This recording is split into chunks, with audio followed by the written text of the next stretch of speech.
तो सवाल सबसे बड़ा यह है कि जो माध्यम है, हजारों लाखों लोग बहुत सारी जगह नहीं जा सकते। तब मैंने इनसे कहा कि आप आज के दौर की, ये तो मैं नहीं कहूंगा कि आप बहुत बुजुर्ग हैं, लेकिन युवा हैं आप।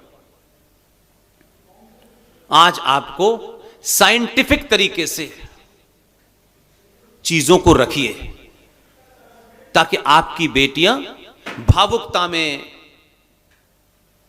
आवेश में आकर के ताली तो बजा देंगे, लेकिन उसमें तर्क और तर्क बिल्कुल नहीं होगा। क्योंकि हमें जब यह बता दिया गया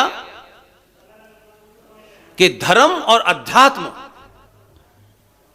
अभी भी इस देश में लोग धर्म का मतलब ही नहीं जानते, और नेताजी तो ऐसा धर्म का मतलब बताते हैं कि किसी को पता ही नहीं है।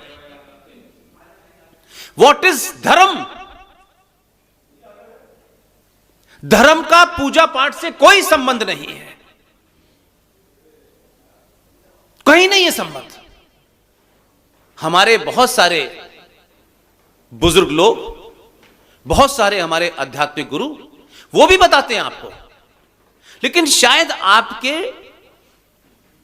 उस सीपीयू के अंदर एक गलत परिभाषा बैठ गई है, जिससे आप सुनते तो हैं, आपको झटका तो लगता है, लेकिन आप कहते हैं नहीं नहीं नहीं नहीं, फिर आप वही करने लगते हैं। धर्म क्या है? कोई पूजा पद्धति है, कोई मंत्रों का उच्चारण है, किसी की वंदना है? क्या है ये पूजा? क्या है ये धर्म? हमारे शास्त्रों में, हमारी परंपरा में, हमारी संस्कृति में, हमारे सरोकारों के अंदर धर्म का मतलब होता है ड्यूटी। आपका कर्तव्य क्या है? और हम सब लोग आम जीवन में हमेशा कहते हैं, आज मैं एक धर्म संकट में फंस गया हूं भाई, मैं सलाह लेना चाहता हूं कि मैं एक धर्म संकट में फंस गया हूं। और धर्म संकट यह है कि मैं यह नहीं तय कर पा रहा कि मुझे यह करना चाहिए या नहीं करना चाहिए। यही है, हम सब यही कहते हैं। एक मां का धर्म क्या है, एक पिता का धर्म क्या है, एक भाई का, एक पुत्र का, एक पति का, एक पत्नी का, एक भाभी का, एक चाची का, सबका, सबकी ड्यूटी है, धर्म नहीं है। हम ड्यूटी को धर्म कहते हैं, और जब हम ये कहते हैं सारे धर्म बराबर हैं, तो ये ऐसा लगता है कि आप गधे और घोड़ों को एक साथ जोड़ रहे हैं। मेरा धर्म क्या है, इनका धर्म क्या है, इनके पति का धर्म। यहां जितने लोग बैठे हैं, हर आदमी की कोई ना कोई ड्यूटी है। वो पुत्र के नाते, पुत्री के नाते, पिता के नाते, दादी के नाते, नानी, सबकी ड्यूटी है अपनी, और वही ड्यूटी को हम धर्म कहते हैं। तो अब आप कहेंगे कि ये जो हम पूजा पाठ करते हैं, ये क्या है? ये अध्यात्म है।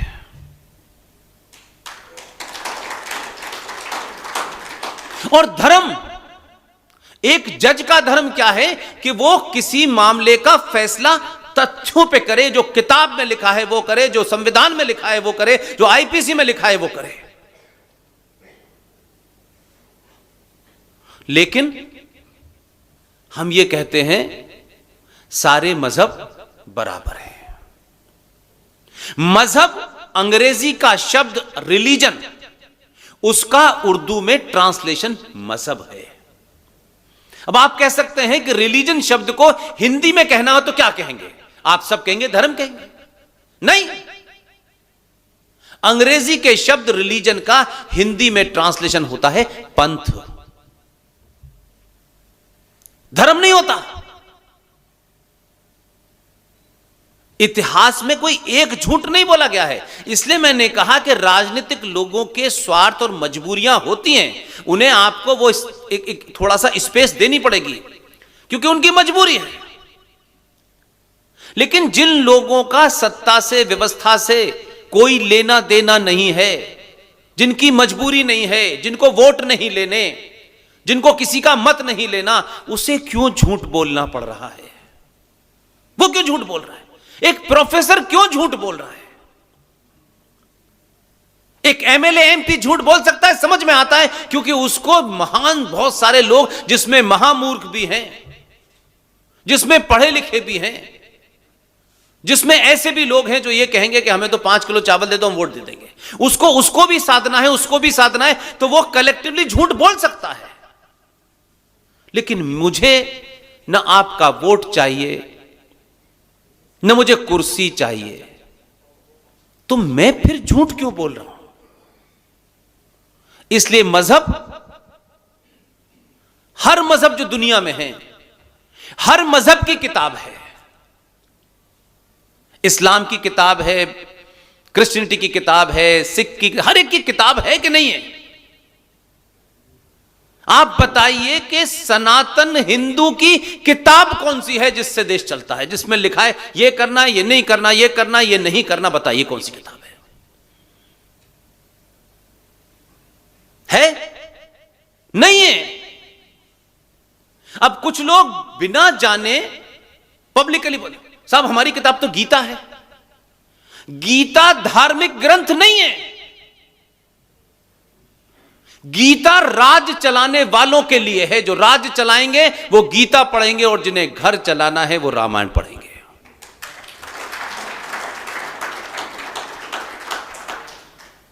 वहां हर जगह कर्तव्य की बात कही गई है गीता के अंदर।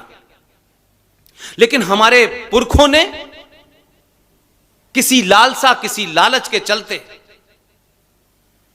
किसी दोहे को भी, किसी वर्सेस को भी अपने स्वार्थ में, क्योंकि उस वक्त सत्ता से हमारा मामला जुड़ा हुआ था, तो हमने गीता के श्लोक को भी अपने स्वार्थ के हिसाब से उसकी परिभाषा गढ़ी। यानी पिता का नाम बताया, मां का नाम नहीं बताया। इसलिए एक स्लोगन के बारे में बहुत कहा जाता है, वो जो गीता का स्लोगन है, जिसको हर आदमी कहता है। मुझे तो उतनी नॉलेज नहीं है, लेकिन मुझे इस बात पर जरूर ताज्जुब होता है कि आप कहते हैं कि वो गांधी जी भी बहुत कहा करते थे,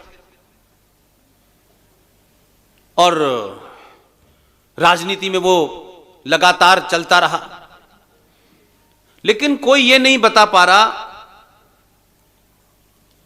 कि भाई यहां तक तो ठीक है कि आप किसी की हत्या न करें, लेकिन उसमें यह भी कहा गया है कि अगर वो अधर्मी है तो उसकी हत्या जायज है। इसलिए गीता की एक लाइन पढ़ाओ, दूसरी मत पढ़ाओ, क्योंकि वो उनके स्वार्थ की सिद्धि कर रहा था। इसलिए आज तक इस समाज को नहीं पता कि देश क्या है और राष्ट्र क्या है। हम नहीं समझते कि जब देश का प्रधानमंत्री, आपको जब सुबह यह खबर सुनने को मिलती है कि भारत का प्रधानमंत्री आज रात 8 बजे राष्ट्र के नाम संबोधन करेंगे, यह सुना है ना आपने? अक्सर ऐसा आता है ना कि प्रधानमंत्री किसी विशेष मसले पर राष्ट्र को संबोधित करते हैं। आपने यह क्यों नहीं सुना कि प्रधानमंत्री आज देश को संबोधित करेंगे? कभी समझा इसका मतलब आपने? कभी जाना कि यह क्यों है? राष्ट्र के नाम आज प्रधानमंत्री संदेश देंगे, यही सुन रहे हैं।